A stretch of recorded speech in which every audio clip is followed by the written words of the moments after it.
What's up, YouTube? Your boy back once again with another sport topic. In the day, we finally talked some basketball, baby. I know all my Magic fans out there been hitting me up on my comment section of my last videos and hitting me up on Facebook and the message boards like, man, what's going on? The Magic been out here doing their thing. Why you ain't doing no videos? I apologize, Magic Nation. Pure Magic, I apologize. But I'm a fan of all sports. I'm a huge sports fan. Football's my favorite sport, and what can I say? My favorite football team, the Texans, finally got a quarterback. So I've been doing mostly those type of videos just because I'm so excited of what's going on with our quarterback situation down there in Houston. But I know y'all really don't want to hear nothing about that. But we're going to talk about the Orlando Magic because since I'm behind, I'm going to recap from what's been going on from the opening day. Because I got to say and have to admit, I am liking what I am seeing of lately from these Orlando Magic. But we're going to start game one. The Orlando Magic game one against Miami, opening night. 116 to 109. Aaron Gordon was 4 of 13, so not really good shooting percentage, only 14 points. 3 assists, 9 rebounds. Nukovic, 19 points, 1 assist, 13 rebounds, 6 of 12 from the floor. EP, 13 points, 9 assists, 3 rebounds, 6 of 12 from the floor. Fournier, 23 points, 3 assists, 1 rebound, 9 of 17 from the floor. And then Ross, 15 points, 4 assists, 6 rebounds, 5 of 11 from the floor. Then they came away with the win. Game two against the Brooklyn Nets. Came away with a loss. The score was 126 to 121, so it was a tight game. Aaron Gordon didn't play because he has an ankle issue. So Jonathan Isaac, the rookie, first-round pick, got the start. 9 points, 3 assists, 1 rebound, 4 or 5 from the floor. So percentage-wise, he was right. He just didn't take that many shots because this is the reason why. Because Nukovic, 41 points, a career high. 3 assists, 12 rebounds, 17 to 22 from the floor. Good shoot percentage. EP, 4 points, 4 assists, 1 rebound, 2 of 6 from the floor. Fournier, 22 points, 5 assists, 9 rebounds, 8 of 21 shooting, so not a good percentage shooting. Ross pulled away with 11 points, 2 assists, 6 rebounds, and then 4 of 9 from the floor. And then the game that everybody wants to talk about, the game that we care about the most, against LeBron James. LeBron James and the Cleveland Cavaliers. The Magic come away with that dub. 114 to 93. Isaac again with a start. 5 points, no assists, 6 rebounds, 2 of 6 from the floor.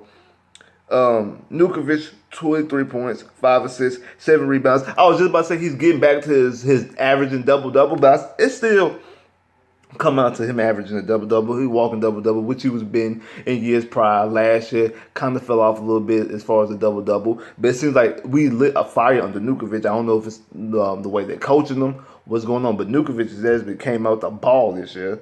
And 11 out of 16 from the floor. But let's talk about this. I know I didn't mention the rest of the stats because the rest of the stats were really kind of pedestrian. But the main thing about that Cleveland game is our defense. We locked down the Cleveland Cavaliers. The only person who had points was LeBron, and he had less than Nukovic. He only had 22.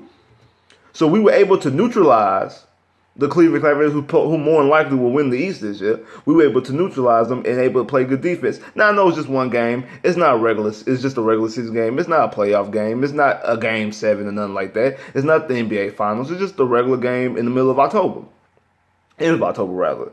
But it is showing what I want us to see. I mean, it is. I'm seeing what I want us to show, which is improvement. Because that's something that the Magic have not shown us since Dwight Howard has left. We have not had any improvement. Since we traded away Dwight Howard, the team has been the exact same. Bad. If anything, they've gotten worse. They have not shown any type of improvement. And from just this small sample size, and granted, it's a very small sample size against Miami, who's a playoff team, not a playoff team, Brooklyn, who's a bad team, and then Cleveland, who most likely will win the East. The team that most likely will win the East, but we are showing that we are being competitive because normally it's a loss, and not only it's a loss, it's a double-digit loss. It's a bad loss. Now we come away with double-digit wins. We winning by almost 20 points. This is almost a 20-point victory. It's a 19 point. Actually, no, I take that back. It's a 21-point victory, and we beat the brakes off of them. We locked them down defensively. Now, do I think that we're gonna be, if we were in a 7-game series against the Cleveland Cavaliers, will we beat them? Probably, most likely, no. I'm not saying that. I'm not saying that we're beating them. But what I'm saying is that we are showing improvement. But to this improvement that we are showing, is kind of something that I've been stating for a while. Again, small sample size. It's only been 3 games. I know it's just a small sample size. It's only been 3 games. But what I said right after the draft is that I wanted us to draft a point guard. I felt that that's what the team needed, was to be a superstar. I needed a point guard who could become a superstar, who could make players around him, like Aaron Gordon, a superstar. And I like EP. I think EP is a good piece. And I do not mind EP being on the team. I'm not saying get rid of EP. But I'm just saying, I think we do need to find that type of point guard. I've been saying Trayvon Duval, maybe even Colin Sexton, one of those 2 in the draft.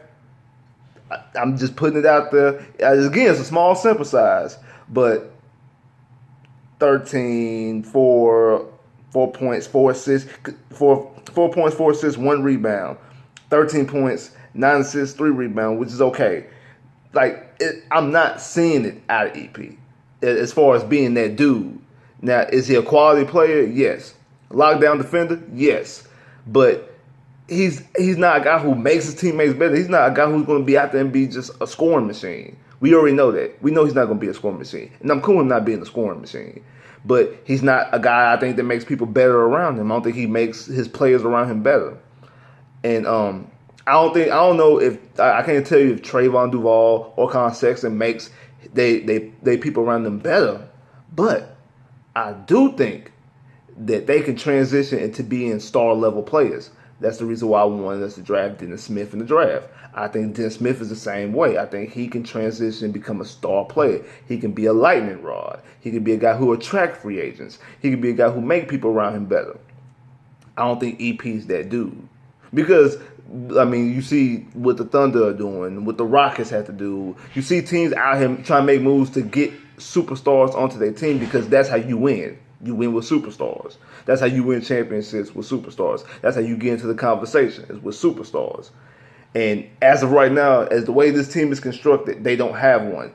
Who knows about Jonathan Isaac? I'm not about to, I know people probably think I'm about to kill Jonathan Isaac about the 2 bad performances. He's a rookie. He's only played 3 NBA games. I'm not about to say anything about Jonathan Isaac, about his performance. Not yet. Especially not with this sample size. Catch me in February. And if I don't see any improvement, I might have something to say. But as of right now, I have nothing to say because I understand the type of situation that he's in and what he's dealing with. But EP is another story. And I'm not saying EP's bad. I'm just putting it out there that we do need a superstar capable person. Doesn't have to be a superstar, just somebody who could become a superstar, somebody who could become a star, or make people around him a superstar at the point guard position. That's why, like I said, I wanted Dennis Smith in this past draft, and I'm over there right now. Like I said, right now my attention, I want to see Trayvon Duval or maybe even Colin Sexton. I'm leaning more towards Trayvon Duval, but I'm not opposed to Colin Sexton. But about the Magic themselves, I think this team is playing well together. And this team might be a surprising team that could sneak up and get to the 8th seed. And I'm not just saying that just because they beat Cleveland. I said that after they beat Miami, that this team might surprise some people.